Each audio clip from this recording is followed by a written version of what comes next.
Welcome to the Pregnancy Help Podcast. I'm Christine Grimmett, and we are highlighting Grandparents' Day in this episode. Grandparents' Day is September 11th this year. So recently we did a webinar with Tammy Daughtry. She's the founder of CoParenting International, and we'll get to more of her story in a minute, but she did a wonderful webinar for us called Unplanned Grandparenting, Casting a Vision of Hope for the Entire Family. And we talked about ways that you can get the client's parents involved in their story as they're facing an unplanned pregnancy. That webinar is available in our online store at heartbeatservices.org. And we have hundreds of other courses available through Heartbeat Academy. It's a great resource for topics such as leadership, fundraising, client care, so many opportunities to train and learn specific to your work in the pregnancy help movement. So I invite you to check out heartbeatservices.org for more on that. So let's get into the topic of grandparents. So Tammy told me before her webinar that she had some great stories, and I believe her words were, I could fill this whole hour with just stories of how the clients that we've served. So I thought this would be a great follow-up to that. We can capture some of those stories and share with our listeners. So Tammy, you really have a heart for grandparents because of your own personal story that kind of began before you were even born with your own grandparents. So can you share with our listeners how all of that happened and what got you into the pro-life movement?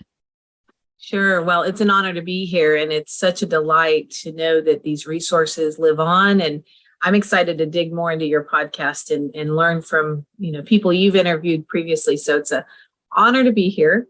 And I would say I had an epiphany. When I did my master's in marriage and family therapy, I was in my mid to late 30s, single mom going through grad school. And what they talk about is our family of origin, the FOO. We all make up acronyms. Well, the family of origin that I come from is pretty complex.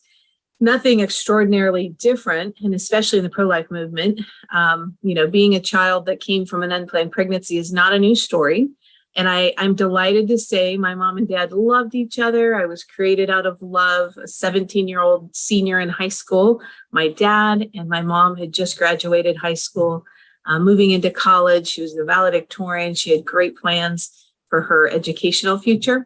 And I do know I've heard more than once, that they were high school sweethearts, loved each other. So I know I come from love. And that's a powerful thing to know as a child who came from an unplanned pregnancy. The twist in this story that relates to our topic today is that I grew up with 4 grandparents, 2 sides of the family that were culturally very different. They were different. One was a Catholic family, one was a Nazarene family. And I have beautiful memories of my relationship with those grandparents. The difficult puzzle piece that I wish my origin story could have connected to is that initially, when my folks went to tell their folks that they had a baby coming, and again, a 17-year-old boy in high school and an 18-year-old recent graduate, it was met with, of course, shock and frustration. And quite honestly, I won't say which grandparent, but quite a bit of condemnation. It was an embarrassment to the family. It was an embarrassment. They were in a small community. Everybody knows everybody's business. And they were quickly, 3 weeks later, they were forced to get married, which wasn't necessarily seen as a bad thing for them because they did love each other. The difficulty came when that divorce happened a year later. I was not even a year old. They were divorcing for a variety of reasons. And one of the grandparents just stayed so angry. And I look back and I think about that beginning of my family of origin. If my Christian grandparents could have found some support, some tools, someone to walk alongside them and to help them see that every baby's a blessing and that this may have happened out of the order of timeline that you preferred, but to try to come alongside your child, which in that case, 2 young adults, and support them with love and with affirmation. That's what they needed at that season of their life, more than the condemnation and frustration and all the extraordinary comments that were given to them as how disappointing and embarrassing they were to the family. So as I was studying my own family, I remember thinking that through and hearing about that. And it's interesting. I won't go into this, but, just hearing exactly about how they went to tell my grandparents, all the different things that happened. But what I wish when I think back is whether it was they divorced or whether they got married to begin with, they had found some hope and support, which obviously anyone listening to this, working in the pro-life movement, working in a pregnancy care center, that's what you do all day, every day, is you welcome with open arms these young people who are trying to make a pregnancy decision, and you try to help them quickly understand all that they're looking at with their physical, what's going to happen to my body, what could happen to my future. You're trying to help that young lady and young man, hopefully both parties, have, a conversation about the future. And I think even now in this current generation, the influence of the parents' perspective is such an important part of that. I know that some of the families we work with, I'm not in a pregnancy center. We have a family counseling center, but we work with families that have experienced unplanned pregnancy. And quite often, they're bringing their kids in because they're considering what to do about it, and they need somebody to talk to. Or the parents come in because they're just so upset and frustrated and they can't see the next day. So I think if we take some time and intentionally figure out what could we do, not to shift the focus off of our initial client, who is the young lady, and not to shift focus off of keeping dad involved. But what could we offer to their parents to either help the client tell their parents, if there's a really difficult relationship there, to help bring some support to that, so that if their parents are really angry and pushing them towards ending the pregnancy, where could we have some influence that helps shift their focus as well? So I just think, I'm 53 now, and I have, like I said, beautiful memories with my grandparents. They did love me as I came along, but I think that first couple of years set a tone and a expectation that, both my mom and dad had made, almost unforgivable mistakes, and no one ever let them off the hook for that. And as they continued to raise me as single parents apart, how they coped with that lack of support, I think led them both to some very unhealthy patterns that showed up in other parts of life that directly influenced me. Where if they had had a parent say, hey, I'm going to walk with you and support you. You're not the outcast of the family. You didn't, create the unforgivable sin.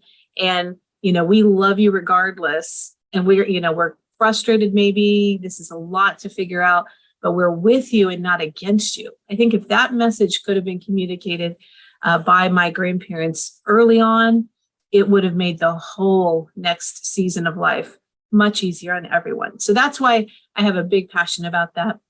And I wish it could have been different where the beginning of my story was, but I think God always uses things we go through in creative ways to maybe make us more aware and more able to speak to these topics. So I think if from that pain can come a purpose, I'm really excited. And like today's conversation, like the webinar we did together, some of the resources that you all are creating, that we're creating, we're bringing some purpose from that pain so that other people can hopefully jump into it and not go through it the same way. So long answer to your question. I'll take a breath and let you ask follow up to that. Wonderful. Thank you so much for sharing that personal part of your story. And that's the why to your mission. I think that's important to understand because you know what that's like for the parents of the clients or the families that you serve and that the centers serve. And that relationship between the client and her parents are so important. And it can be a really strained relationship, like you said, from the start. So what are some of the fears, the other things that you've heard from young women or the father of baby as well, that they've had concerning their own parents, telling their parents? And what are things that pregnancy help organizations can do to help mend that relationship a little bit? Well, good questions there. I think every kid, no matter how old that kid is, if they're 12 or they're 22, what their parents think of them is so critical. We know in our work about attachment and that initial bond and how that forms when a baby is born and how significant that initial attachment is. But I think for a lifetime of a child, even if they're taller than the parent, if they're taller, or as they get older, that question, do you see me and what do you believe about me? It holds so much weight. And I think if we can help parents recognize that what they do, I think we know in the studies that are done that one of the most influential parts of a young lady's decision is what her partner says, right? When she shares with her partner, his response has such a critical impact on what she believes should be next. And so I don't know if there's studies done on the parental response. If there aren't, I want to do some. But I would assume that if they've already told their parents before they come in, that's an important thing to ask as you're connecting with the client. What is your family, your extended family? What are their thoughts about this? Are they supportive? Are they, do you have a place, because I've heard over and over that sometimes the first thing a parent does is they push the child away. They say, hey, you made your bed, go lie in it. I've heard that phrase too many times. And that isolation of, hey, you used to live here and you were welcome in the home, but now you're not. Go figure it out. Even if that young person is in college or out of college and they've had a lot of life experience, that pushing away can be so painful and obviously enhances the possibility that they would want to end that pregnancy. So how do we handle that in our centers? I think in our intake questionnaires, in our conversations with both the young lady and her partner, asking questions about their family. You don't have to call it a family of origin, but asking that in your intake, and maybe people already do that. Maybe that's already on the paperwork, asking those questions. Are they supportive? Have you told them? Do you need help telling them? And if you feel like you need help, why? And I think sometimes the why behind that can really give us some deep insight to the specific experiences that young client and her partner have with their parents. And I also recognize in some cases, the advice of those parents might not be helpful. The advice or even the example of those parents may have been part of what created a pathway for our client to be in those circumstances. So every parent-child relationship is different, but I think helping them when they're with you in your center, helping them recognize, who are the most supportive people in my support system, whether it's my parents or another meaningful relationship with an adult, maybe a coach, maybe a teacher. If they don't have a church family, is there some other adult that they feel they could talk to, or maybe they've already talked to? Because sometimes having that conversation with their parents is actually maybe the biggest fear they have of all. And I think figuring out why that's like that, knowing a little more of that story would be important.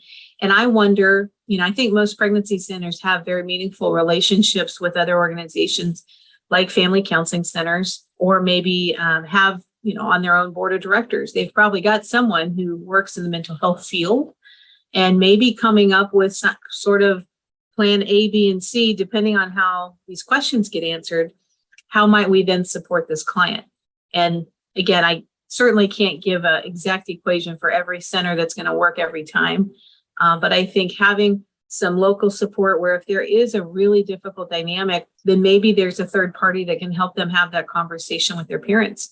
Maybe there's an alumni family, right, who's come through the center, had a positive experience, and maybe some of those alumni families might be willing to be not calling it a support group exactly, but maybe those alumni families, there might be someone in that group that could help have a conversation, or even set up a coffee date with someone who, gosh, I've got to tell my mom, I don't even know how.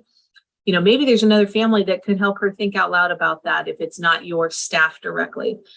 Because I think the families that have been down the road, especially the grandparents who were unplanned, had the babies, come through, and now are just delightfully in love with those grandkids, can be some of the greatest resource to the everyday people that you're serving. And if there's maybe an actual organized way to get them involved, might be a good idea to consider. The other thing I would say, keeping dads involved, the young father, we certainly advocate for him having a connection to the baby, and hopefully, as long as there's a healthy environment there, having a relationship that goes alongside this child, even if they don't get married or become a couple. permanently, and talking to his folks and figuring out, how can they all work together, and in a sense, link hearts and arms in being a supportive net to these young people. And one of the biggest obstacles could be what those unplanned grandparents think about an unplanned pregnancy, right? If they go quickly to the idea of, and I know right now this is such a complex topic across the country, and every state is figuring out how they're going to handle and respond to the abortion question. So in some states, it will become less common that that's a possibility. And in some states, they're rallying forward. They're marketing that message loudly that, it is a good solution and it's a healthy option. And of course, we know in the pro-life movement, it is not. I think part of what I have seen in my clients that are really struggling to understand that there could be anything positive for their child to have this baby, I have helped present information to them out of the brochures from Applog, simple little brochures that help a parent understand that if their child goes through with an abortion, that there's a higher risk for breast cancer, there's a higher risk for a complicated future pregnancy, and of course, there's an incredible risk to emotional mental health. And I think those three areas are still somewhat uncommon to know. And for that to kind of be part of the educational process with families, that, choosing life is not just a great choice for the baby, it's a healthier choice for the young lady's body, to help her be as healthy as she can be. And so some of those stories and conversations I think are important for, the staff and volunteers to know, and to have those brochures on hand, things that could actually be given in, tangibly, good old fashioned brochures. I know we point people to great websites, but sometimes, we might say, hey, go look at this information, and they might not ever do it. So having those tangible things that either the parents can walk out with, or your client could give to their parent, that helps advocate for why avoiding abortion is a healthier choice for this young lady's body. I think that may, some moms I know I've talked to, when kids are in college and their daughter or their son has contributed to a pregnancy in college, sometimes even these Christian parents think that abortion is the solution because they want their child to finish college. They see it's kind of an all or nothing initial response. This is going to interrupt their education, which will change their ability to have a career. And I know that there's a lot to work around when that happens. And yet I think if parents of young people knew truly that they were that to push that idea on their child would increase her potential for breast cancer, that might get their attention.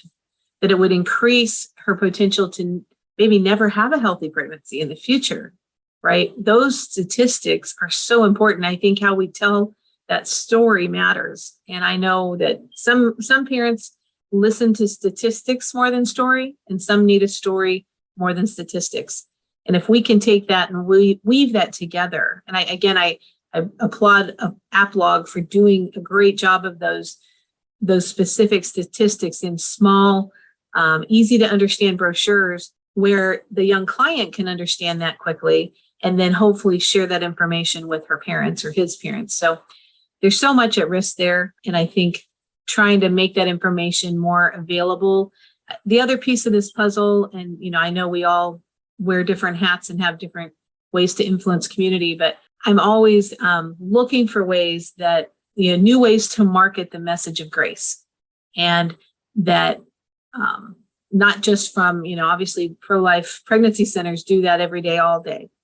But who else could we ask to come alongside and help market this message of grace to churches, to public schools, to guidance counselors at private schools, to the people that are going to be some of those other first places that the young folks will turn for help in this crisis. I'm surprised still today how many people don't know that there's a pregnancy center in their community. People that go to church and might even, their church might give a huge amount of money to the pregnancy center. And yet so many people don't know that they're there. So I wonder if, again, enlisting some alumni to help market that message of grace, or have a more active open house where the people who are your biggest champions might might say, hey, I'm gonna ask 5 of my friends to come and just take a quick tour, right? To have physically walked through a pregnancy center and seen it, how beautiful they are, and the boutiques and the places they can get diapers and clothes, and to have physically seen that, people can't forget that. And I know I started doing that when my daughter was in high school. I wanted her to know if she or any of her friends ever got in trouble and needed a place like the pregnancy center in our community. I wanted them to know where it was, how to get there, and that they didn't actually have to have an adult to go with them, right? Because I trust those people. And so there was a couple times that I asked her, because I was, before they could drive, I had a little more, leverage. And I would actually say, hey, this half day of school, let's take everybody to lunch. And then I want to take you and meet some friends of mine. So I did that a couple times in high school, where these, groups of 4 to 5 girls, we go to lunch, we go over for a half-hour tour, and then we go to the mall, or we go do whatever else they want to do. And it was just a way to expose them to this beautiful place. So I think if we can enlist other people to help tell our story of the centers, to ask some of our alumni, hey, could you help? We on one day a month, we'd love to have kind of a come and go open house where you can bring 5 or 6 other people to come through and just see what we do. To, if you could multiply 100 other people having walked through there every year, every quarter, that's 100 more voices who could say to a family in crisis, oh, I hear where you're at. Let me point you towards this local pregnancy center. I just think marketing that message of grace, helping people know you're there. And even the other side of the equation, I built intentionally a relationship with the juvenile court system here, because I want them to know when a family is in crisis, our center, which is a counseling center, can be a place to come, and we might not be able to meet all the needs or answer all the questions, but we're a hub of resource. And so we can, if kids are in trouble for certain things and families are needing some help, we help point them to those local resources that they need. It might not be pregnancy, it might be something else, but connecting with those gatekeepers in your community so that they even have seen your place and know you're there, I think would be important to just try to ripple out the understanding that we're here and we're here to help. This isn't an argument, like we see on TV so many times, that this topic creates such an argument in communities. But I think, if your staff can't do it, ask some of your alumni, and then maybe ask them, what do you wish you would have known at the beginning of your family's story? And how could we help you tell that story to people so that more people will know we're here? So anyway, I know I'm on a rabbit trail. I tend to do that when I talk. I'm so sorry, Christine. So back to you. No, thank you. That's wonderful. I appreciate your insight and your ideas. I love those ideas, creating the relationships and the space within the center where the clients and their parents and their friends, everybody knows that this is a safe place for women. It's a safe place to talk through those options and form those lifelong relationships, really, that will help them carry through even under difficult circumstances. Mm-hmm. We talk so much about the fear of a young woman and her significant other as they're facing an unplanned pregnancy, but we don't talk a lot about their own parents. And I think the parents are dealing with some of those exact same fears, and how instead of her saying, how am I going to get through college? The parent is saying, how am I going to get my daughter through college? And that's a scary place for a parent too, because they have dreams and a vision for their child. So I love the idea of having alumni, other people who have gone through the same thing and now can say, look at my beautiful grandson or granddaughter in this relationship we have. These are really, really wonderful ideas. So thank you for that, Tammy. And now I'd love to open it up to any of the personal stories of families that you've helped, or stories that you know of. Can you share some of those? Definitely. I'll tell this small part. It's, again, another reason why I'm so passionate about this. Our own family, 9 years ago on a Saturday morning, I was sitting on the couch with my beautiful bonus daughter, and she turned to me to tell me that she was pregnant. And I, of all 4 kids, as I told my own story later, I'm going to be a grandma, they would always guess another kid in the family. And it was just such a surprise for everybody. And our beautiful Jenna, she was in college. She was doing great in her sophomore year. And she was sharing this information with me. But by the grace of God, I responded with delight. I was so excited. And, most people they kind of scratch their head like confusing, like, well, how didn't that freak you out? Weren't you upset? And God just prepared me for that by another experience in my life the week prior that I never knew what God was up to at the time. But I was around another woman who had a granddaughter from a high school student, and I just got to see their life in action. And she's a high-level leader at a mega church in our country. And I didn't ask any questions about what had happened, but the Lord just exposed me to that. And so in the day that I didn't know that was coming my way, I just leapt with joy. And I was able to give her a response of complete support and grace. And that was the first time that I said to her, I said, Jenna, I was an unplanned pregnancy. We'll figure it out. I'm glad they kept me, right? And we started from there. And that was my day one where, honestly, that was, I'd been through grad school, but I hadn't really caught the full vision of what this would all look like, being involved in the pro-life movement on purpose. But so we walked that journey. And, when I think back to that, there were people we wanted to talk to. We wanted to inform her youth pastor and, different people in our family. And we didn't have a map. We didn't have a schedule. We didn't even have a list. We just kind of started figuring out every new day, like, what do we need to do next to support her? And I will say one of the most critical things I think the parents can have influence on as well is how they either welcome in your daughter's partner or make that a difficult equation. Because, here's this new person none of us had met.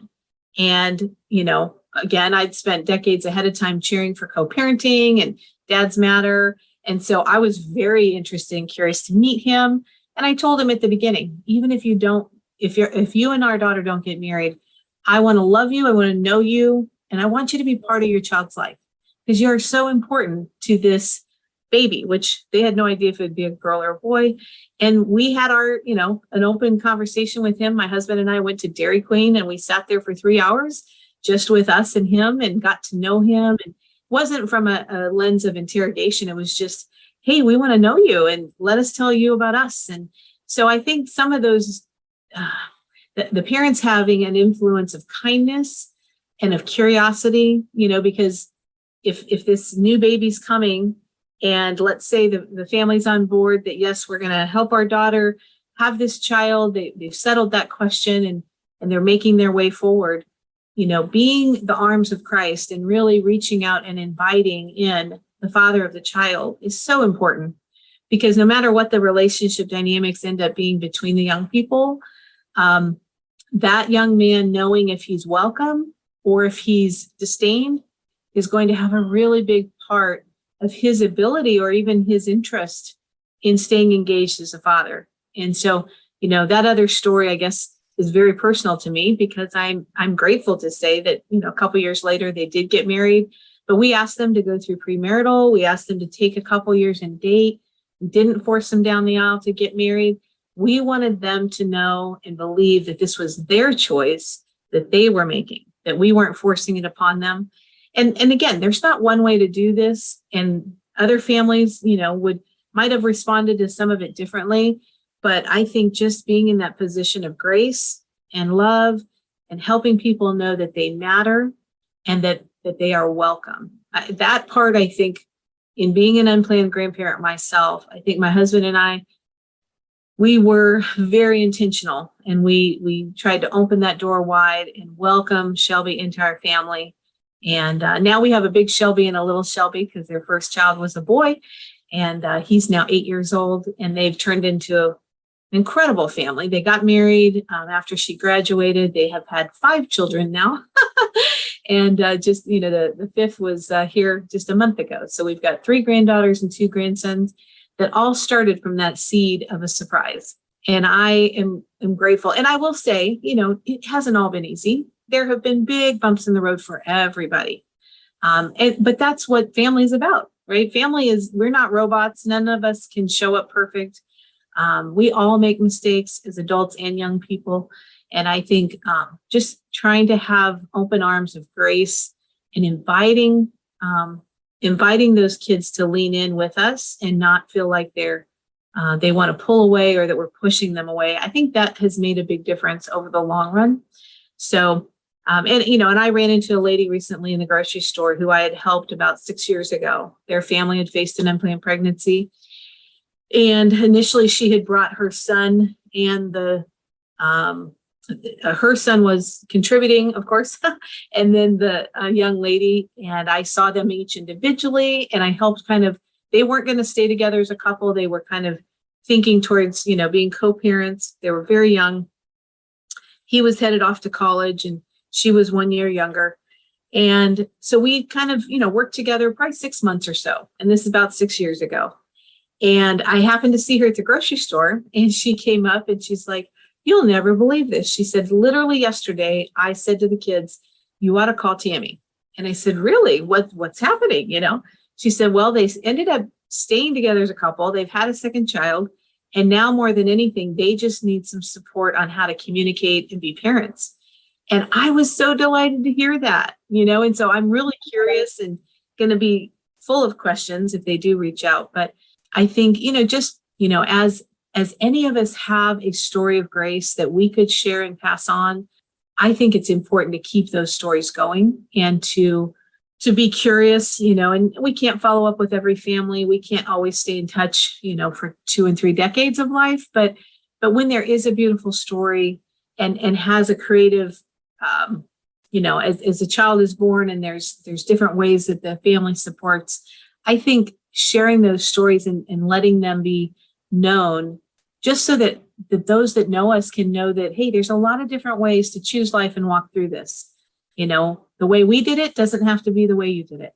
But the thing we can celebrate is that these young people decided, maybe out of their own decision, or maybe as a supportive decision or forced decision from their parents, but they brought the baby to full term. And I've never seen a scenario so far where, that baby isn't met with love, because it may be a lot of logic before the baby's here and a lot of things that don't make sense. But as soon as anybody in that family or any of our families, they hold that baby, they look at that baby, there is a connection that begins that quite honestly overrides a lot of the confusion and the logic that they're trying to figure out. And then they're just like, wow, I'm so glad we got here.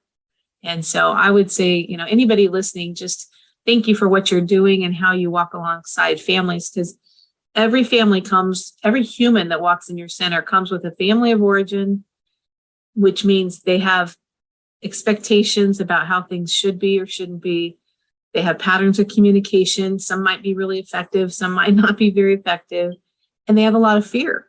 And how we respond to fear, sometimes people open up and want to solve things. Sometimes people shut down and want to run away. So everything about every individual walking in your center is going to be unique to them. And there's no QR code that they could scan and then oh, okay, this is how I talk to this client. But as they are just coming in and wherever they are, you meeting them there and doing what I know you all do, is loving them, affirming them, helping them see that they matter to God, that this situation they're in is not a unforgivable sin, and it's not the end of anything. It's just a additional beautiful gift into all of what's next. And I'm glad, I will say, at some of the national conferences, when we get a chance to hear like some of the universities that have scholarships for young people, and they offer extra discounts, things like that, for kids to go on through college and complete their degree when they're walking the unplanned journey.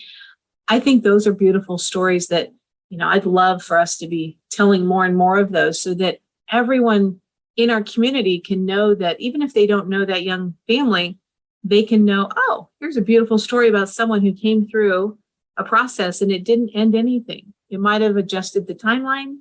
It might have shifted some of the financial needs, but there was still a way through. And I think, those stories, I wish that's what Netflix was full of.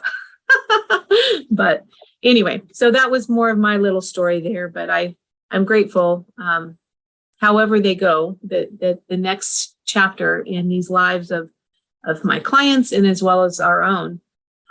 We're just trying to walk through it with love and grace and let young people know that they're okay and they're going to be okay and that they're not alone. And I'll close with this, I think back to my mom, and I can't imagine how alone she felt. And I know some of the stories of abandonment, even when she was married to my dad in that year of pregnancy.